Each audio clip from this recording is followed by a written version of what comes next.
नमस्कार दोस्तों, स्वागत है आप सभी का हमारे चैनल आस्तिक कहानियां में। ध्यान के दौरान मन को नकारात्मक विचारों से कैसे बचाएं? अक्सर ऐसे सवाल हमारे मन में आते हैं। किसी भी नए काम को आरंभ करने पर पुराने काम के नकारात्मक विचार हावी होने लगते हैं। कैसे पाया जाए इन नकारात्मक विचारों से छुटकारा? आइए श्रवण करते हैं अपने शिष्य आनंद को महात्मा बुद्ध द्वारा दिए गए श्रेष्ठ विचार। एक बार महात्मा बुद्ध अपने कुछ शिष्यों के साथ दोपहर के समय एक जंगल के रास्ते जा रहे थे। जंगल में कुछ दूर पहुंचकर महात्मा बुद्ध को प्यास लगी। उन्होंने अपने एक शिष्य आनंद से कहा कि उन्हें प्यास लगी है। उस जगह से 1 मील पीछे एक नदी है जो उन्होंने आते समय देखी थी। आनंद को उन्होंने उस नदी से पानी जाकर लाने को कहा। 1 मील की दूरी तय करके आनंद जब उस नदी के पास पहुंचा तो उसने देखा कि उस नदी का पानी गंदा था। शायद उस नदी को किसी बड़े दल ने सवारी सहित पार किया था। जब आनंद ने देखा कि पानी साफ नहीं है, तब वह बिना पानी लिए ही वापस आ गया। बुद्ध उसका इंतजार कर रहे थे। तभी आनंद ने गौतम बुद्ध के समक्ष सारी स्थिति रखी और कहा कि क्या हम आगे चलकर किसी दूसरी नदी से अथवा किसी अन्य स्रोत से पानी ले सकते हैं? पर महात्मा बुद्ध ने यह बात न मानी और कहा कि उन्हें उसी नदी का पानी पीना है, इसलिए वह दोबारा जाए और उसी नदी का पानी लेकर आए। आनंद इस बात से बहुत हैरान हुआ कि महात्मा बुद्ध को उसी नदी का पानी क्यों पीना है, लेकिन बुद्ध के समक्ष वह कोई प्रश्न नहीं उठा सकता था। आनंद फिर से उस नदी की तरफ चला गया। जब वह वहां पहुंचा तब उसने देखा कि नदी का पानी पहले से थोड़ा साफ और स्वच्छ हो गया था। धूल के साथ नीचे से उठे पत्ते, कीचड़ और कई और चीजें धीरे धीरे नीचे बैठ रही थीं। बाकी की गंदगी पीछे से आने वाला पानी अपने साथ बहा कर ले जा रहा था। आनंद सब धीरे धीरे देख रहा था। वह वहां कुछ देर बैठा।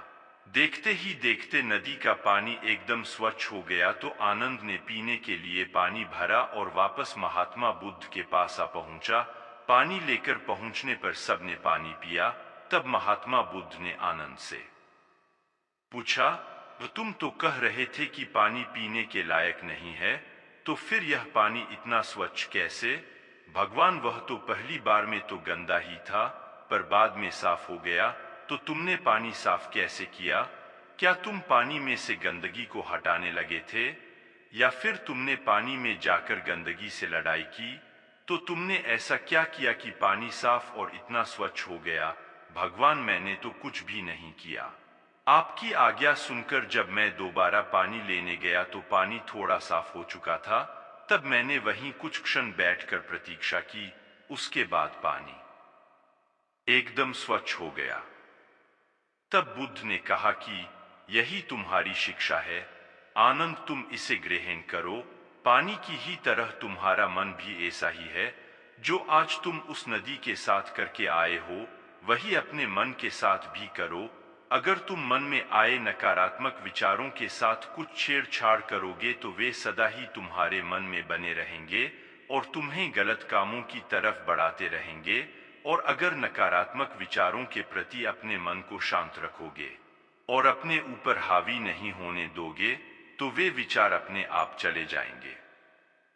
यह मन भी एक नदी के समान होता है जिसमें नकारात्मक विचार रूपी गंदगी आती रहती है।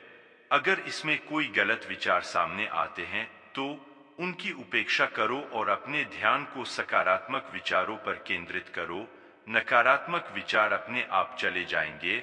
आनंद अब तक सब समझ चुका था। इसके बाद कुछ देर विश्राम करके वे सब फिर से आगे बढ़ चले।